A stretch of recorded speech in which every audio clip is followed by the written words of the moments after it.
Salva Kiir Mayardit was born on September 13, 1951.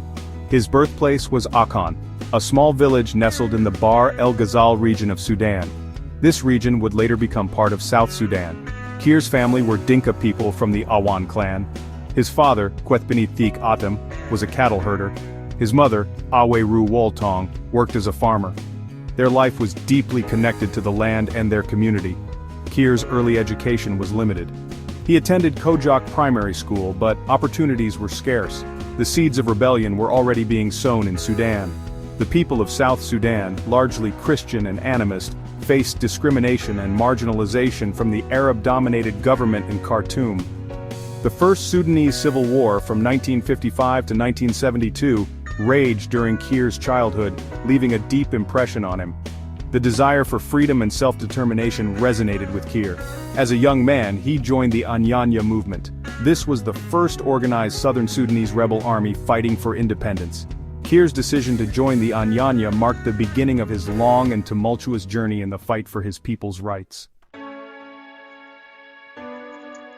Kiir's entry into the Anyanya movement was a turning point in his life. It marked his commitment to the cause of South Sudanese liberation. He quickly rose through the ranks, demonstrating natural leadership qualities and a strategic mind. The Anyanya, while fighting for a just cause, was outmatched by the Sudanese government's superior firepower and resources. In 1972, a peace agreement was reached, bringing a temporary end to the First Sudanese Civil War. As part of the agreement, southern Sudan was granted limited autonomy. Kiir, along with other southern Sudanese soldiers, was integrated into the Sudanese army. He continued his military career, rising to the rank of lieutenant colonel. Despite the peace agreement, tensions remained high between North and South Sudan. The promises of autonomy were not fully realized, and discrimination against southern Sudanese persisted. Kiir, like many others, felt that the struggle for true liberation was far from over. The 1983 rekindling of the Civil War saw the formation of the Sudan People's Liberation Movement and Army, the SPLM and SPLA. This new movement aimed to fight for the self-determination of the South Sudanese people. Kiir, along with Dr. John Garang, became a founding member of the SPLM and SPLA. His military experience and deep understanding of the conflict proved invaluable to the movement. Within the SPLA, Kiir held a variety of key roles. He served as a commander in the field, leading troops in numerous battles. He was also appointed as Garang's deputy in the SPLA's military council, demonstrating his importance within the movement. Kiir's responsibilities extended beyond military matters. He was also tasked with handling domestic affairs, foreign relations, and intelligence gathering for the SPLA. This wide range of responsibilities highlighted his versatility and earned him the respect of his comrades. Kiir was known for his ability to unite different factions within the movement and for his unwavering commitment to the cause.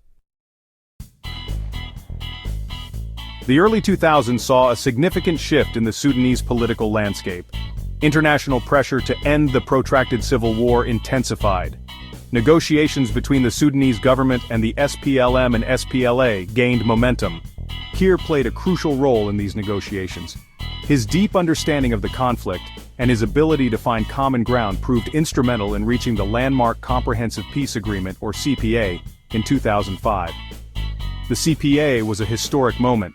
It granted southern Sudan semi-autonomous governance and paved the way for a referendum on independence.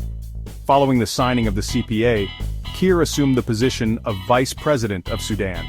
He also became the President of the semi-autonomous government of southern Sudan. This dual role placed him at the forefront of the transition process. Tragically, Dr. John Garang, the leader of the SPLM and SPLA, died in a helicopter crash just months after the CPA was signed. The death of John Garang was a tremendous loss for South Sudan. The nation mourned their leader, and the future seemed uncertain. As the vice president and Garang's designated successor, Salva Kiir stepped into the leadership void. He became the president of the semi-autonomous government of southern Sudan, carrying the hopes and aspirations of a nation on his shoulders. Kiir led southern Sudan through the delicate transition period outlined in the CPA.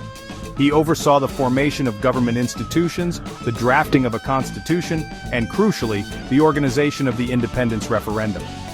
In January 2011, the people of South Sudan voted overwhelmingly in favor of independence. On July 9, 2011, South Sudan officially declared its independence from Sudan. Salva Kiir was sworn in as the country's first president, marking the culmination of decades of struggle and sacrifice. The world watched as the world's newest nation was born, with Kiir at the helm, facing the daunting task of building a nation from scratch. Section 6. The Shadow of Conflict and the Path to Civil War. The euphoria of independence was short-lived. South Sudan, despite its vast oil reserves, faced immense challenges. Decades of conflict had left the country with minimal infrastructure, widespread poverty, and a legacy of inter-ethnic tension. Kiir's government grappled with these issues, striving to provide basic services to its citizens and build a functioning state. Political tensions within the SPLM, the ruling party, began to surface. Power struggles and disagreements over governance created divisions within the party. In 2013, Kiir dismissed his vice president, Riek Machar, and several other ministers, accusing them of plotting a coup. Machar denied the allegations, but the situation quickly escalated into violence. The conflict, rooted in political rivalries, took on ethnic dimensions, pitting Kiir's Dinka ethnic group against Machar's Nuer group. South Sudan descended into a brutal civil war, shattering the dreams of peace and prosperity that had accompanied independence.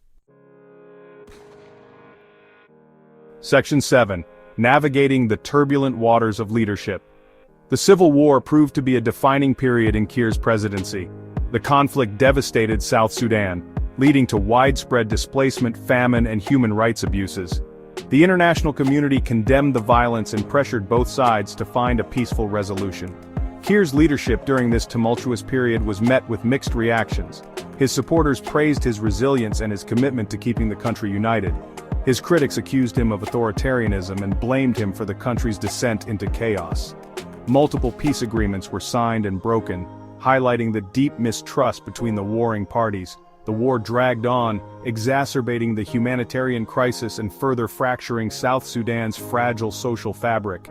Kiir found himself navigating a complex web of internal and external pressures, trying to balance the demands of his people with the need to consolidate power and end the conflict. Section 8. The Man Under the Cowboy Hat. Salva Kiir Mayardit is a man of contradictions. To the world, he is best known for his trademark black cowboy hat.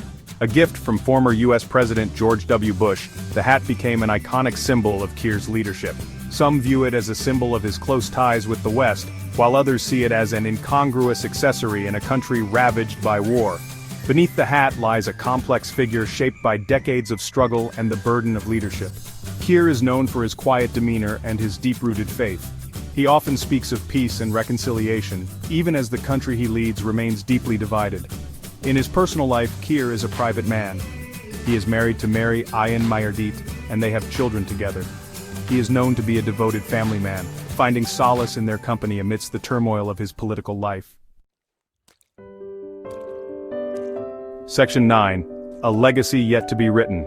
As of 2025, Salva Kiir Mayardit remains the president of South Sudan. His legacy is a complex and contested one. He will forever be remembered as the leader who guided South Sudan to independence, fulfilling the dreams of generations who fought for freedom.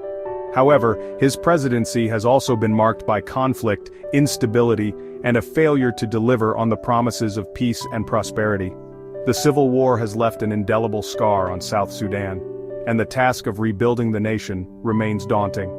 Kiir's future, much like the future of South Sudan itself, remains uncertain. Will he be remembered as the founding father who led his nation through its most difficult hour, or as the leader who failed to prevent its descent into chaos? Only time will tell how history will ultimately judge Salva Kiir Mayardit, the man who journeyed from rebel to president.